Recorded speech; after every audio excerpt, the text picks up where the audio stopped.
We are back. The boys are back in town. Alex from Podcast Now is here with me today, and we are going to be talking about Life is Strange, which is one of his favorite topics, something he covers over on his channel, and all of his channels are going to be in my description down below. Podcast Now Plus, Back to the Past. There's a lot of stuff there that's all great, and, I'm happy to have him here. So, Alex, thank you for being here as we talk a little bit about Life is Strange and how, in a lot of ways, this series is an overlooked, not in terms of not selling, but it's overlooked in the superhero space. I wanted to talk about how these games are basically kind of like secret superhero games, almost like hidden superpower games about how different characters who are, down to earth, normal, average, everyday people, a lot of times young people, will develop these abilities. I would say even in some ways similar to mutants in X-Men or Marvel or things like that, and how those characters will cope with those abilities, use them in the real world, and how they intersect with real problems. It's something I think is interesting, and I wanted to have you on the channel to talk about it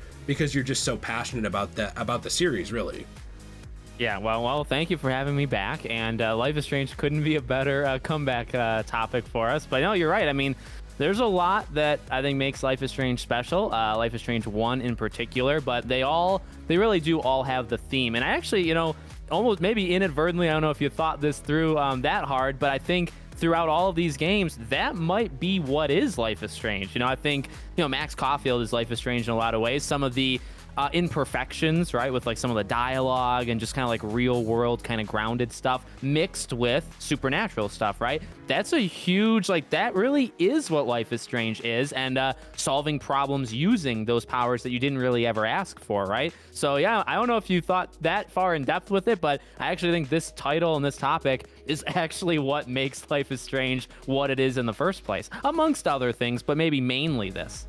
Well, yeah, and one thing I think is interesting, and the reason I thought of this was just because I know you've been so excited about Life is Strange Double Exposure, and that came back. You've been talking about that a ton on your channel, and I've been kind of paying attention to that. And I know that with this series, it's something where a lot of people, I think that they look at more the day-to-day problems, like they look at it as a drama, and I get that. I understand that. This series, to me, I don't know if you ever watched Smallville, but this reminds me of Smallville. It's like these young people who are stuck with these abilities, and a lot of times only one of them is in a given game, so they're already different than everyone around them. And it's like, how do they fit into that society around them? How do they use those powers to help people?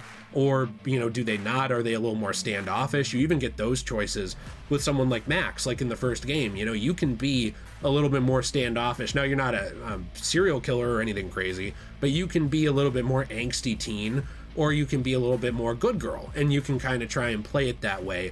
And it kind of is interesting to me to see just that drama aspect intersecting with the superpowers, because we get these huge games. We get these games like Spider-Man. We get these games like Batman Arkham, which I know Batman doesn't have superpowers, but the way he moves, he might as well. We get these huge superhero games, and I think that's something that we often don't see quite as much in depth is day-to-day problems.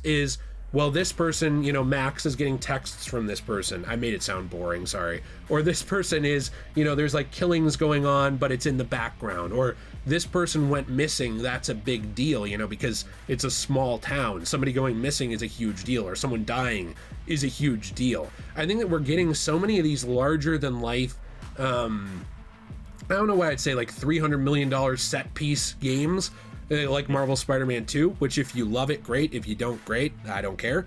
But like my point is that those are big, those are huge. And I think that something I love about Life is Strange is it's on the ground level. It's a little bit more Daredevil-y, where you're seeing a street view of how people are living their lives and coping with these things and what's going on. And I think that, with Double Exposure having come back, it's an interesting way to look now at where those, where some characters are now, obviously from that series.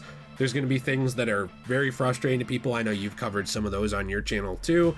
And I think that even with things like Before the Storm, you're still seeing possible superpowers in the background with characters like Rachel.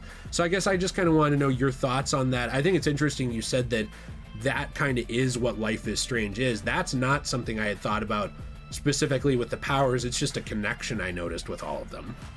Yeah, no, I mean, it's like you said, kind of everyday people, right, that have their own things that are going on, and then the powers kind of like compound on top of it, right? Like everybody's dealing, the things in Life is Strange 1, well, obviously the storm, right, is on its way no matter what, and they don't ever tell you if that's because of Rachel or if that's because of Max defying destiny or fate, but that's coming. But the stuff with Kate in episode 2 is entirely like the Kate Marsh story, right, with real, don't want to say, I'm not going to get your channel in trouble, but the stuff that teen girls and that kind of thing that can happen. So and Max doesn't even have her powers during that arc, right? She has to talk her out of it by herself without the powers. So I think at its best, Life is Strange is a story of like real world people, right? They're imperfections. They're not all, these are not top grade actors. These are not, I don't know, this isn't like the Last of Us acting school, right? These are just imperfect characters that are living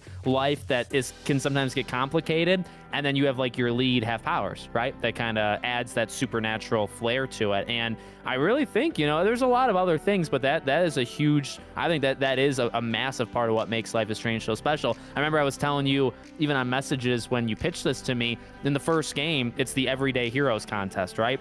It's literally Jefferson, or that's the name of the thing that Jefferson gives out, and originally to Victoria and then to Max. So even that, right, is kind of a hint of that everyday heroes, everyday person. I mean, you think about any of the games, even now in Double Exposure, like she's just a professor, like in residence, right? And it's like these things are just happening. So I think it's really special. I actually think they kind of captured it in the I think Awesome Adventures of Captain Spirit. I think that's the name of it, right? And he actually does do the superhero stuff, right? But he doesn't have the powers. So they've always played around with that theme of like, they don't want to go with the tights and flying and all that stuff. And they've actually, with that hour-long game, they actually like directly call back to that stuff, right? But it's not about that. It's about having those powers, but you didn't ask for, a lot of superheroes don't ask for their powers, right? But they don't ask for their powers either. In Max's case, in the first game, like she doesn't even know why the storm is on its way. A lot of that burden falls on her when, that's kind of unfair, but it's the situation she's in. I find that tights idea really interesting that you just mentioned. It does, in a lot of ways, remind me of Smallville, where it's like they're trying to have these supernatural elements and these sci-fi elements and mix it in with day-to-day life, like you said. And one thing I really enjoy about that is just the fact that everybody feels real. And I don't want to say that in comics they can't feel real. Like, to me, they do. But I don't feel like there's a ton, for me, of suspension of disbelief. Actually, as somebody who's struggled with anxiety and stuff like that, and depression, when I play Life is Strange 1 especially, I can kind of play it and be like, oh yeah, this is high school. Like I can feel that. I can feel like, oh yeah, been there. I understand that. That's something I think is really interesting. I don't get that out of some characters. Like, you get empathy towards their problems. Like, if you have Spider-Man and Aunt May is sick, you understand what it's like to have someone who's sick. But you don't understand what it's like to skydive, a mile straight down, make your way through a falling crane and stop a car, right? Like, it's different levels of these superpowers and different levels of life. I think it's interesting to see how both work so well. It's not to say that Life is Strange is better than the larger than life version of it. I don't think it is, nor is it worse. I think it's just interesting to see how it shows you a different level of that. And one thing I really like about that is kind of leading me into almost like a top 5 I want to make of, like, I want to kind of go back to those with top 5 like superhero games that aren't superhero games almost. I feel like Life is Strange would land in there, just like I've talked about, independent comic book movies, like independent movies about people with superpowers. They're so interesting to me. You have movies like Unbreakable, where it's mainly about a guy who's like kind of in, getting to his midlife and he's just figuring out who he is. Something I love so much about stories like this with Life is Strange or Unbreakable or even Infamous is you have so much creativity and room to do what you want. I think that's something I talked to you a little bit about in DMs is you have limits on you if you're working with a character like Spider-Man. You have limits if you have Batman, because you can only do so much. Like, you can't change that character fundamentally from who they are, and there are going to be limitations on you set by the rights holders too.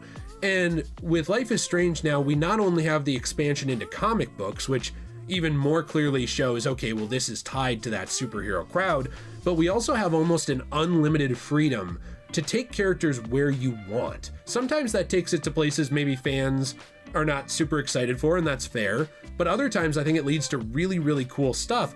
And, I don't know if we would have gotten such a creative series if there were those limitations on it. I don't know if we would have gotten things. I know you really like True Colors. I don't know if we really would have gotten something like that if there were limitations on what you could make.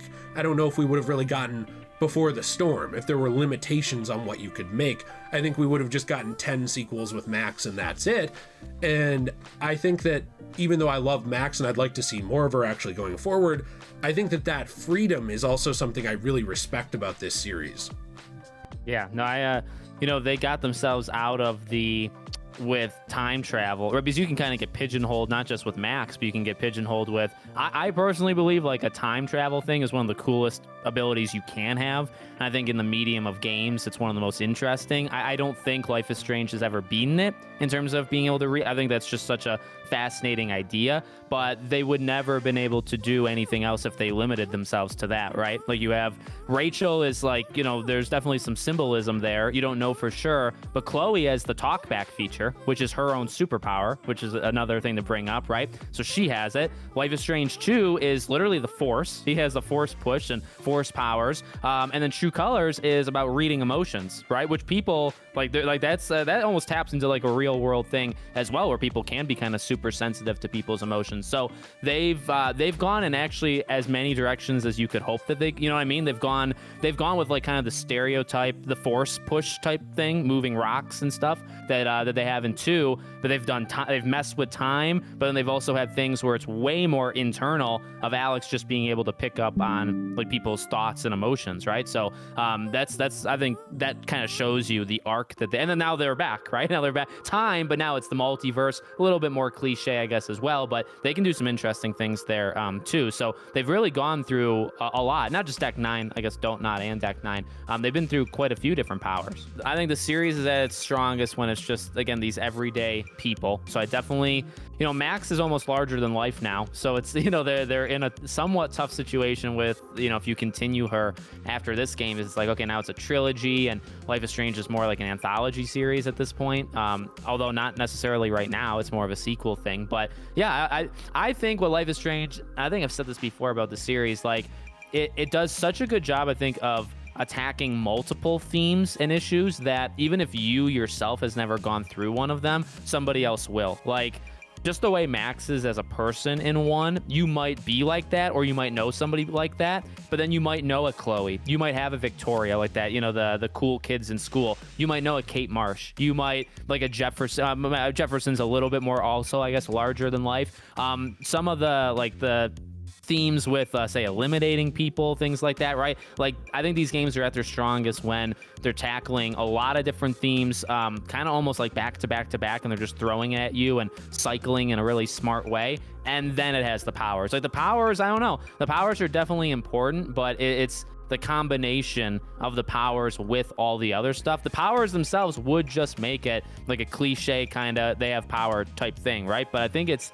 more of like the atmosphere, like more, I think atmosphere, yeah, more of like how it feels first, and then it's also, everything else attached on. And then, I have a question for you really quick, like yes or no thing to end it. Speaking of the whole, like our game's superhero, when they're not like identified, Alan Wake, is that a superhero? That one's very interesting because it's so supernatural. Because he can write things into reality. I would qualify that as him having powers. I would too. That one is so interesting to me because it's almost more supernaturally, a little bit less sci-fi. But yeah, no, I do think in a lot of ways that does tick a lot of the same boxes. I mean, genuinely. I mean, even you go back to things like American Nightmare and they have, kind of like light-based stuff. So I think they do a very good job with that too, and being very creative. Life is Strange and Alan Wake. There's 2 of your 5 for your top 5 video there. And then I can really just start. Reaching ground level. I can include Call of Duty because you have automatic healing. You're basically Wolverine. Yeah, Uncharted. Like that, yeah. Yeah, well, no, Alex, thank you so much for being here. I really do appreciate it. And all of your channels are going to be in the description below. So if people want to check you out, which they should, you have a lot of great channels. One that I genuinely would highly recommend is Back to the Past, which is a retrospective channel where you've been talking about a lot of other, like older games too. But even on podcasts now, you're just talking about Life is Strange, I see it kind of hitting it a lot. So if people are interested in Life is Strange, Alex's channel is the place to go, and I appreciate having you here. So thank you for being here. Well, thank you so much for having me. It was a great topic, and it's good to be back, us two. Yeah, it's great, and we'll be doing more of this going forward in the future, so I hope you guys check it out. Leave a like here, subscribe, let us know what you think in the comments. We got lots of other ways to support this channel too, which will also be in the description, other channels for me, different things like that, but I highly recommend you check out Alex's stuff because he's a great friend of mine and I appreciate him very much. So hope you all have a fantastic day, and as always everyone, stay shui.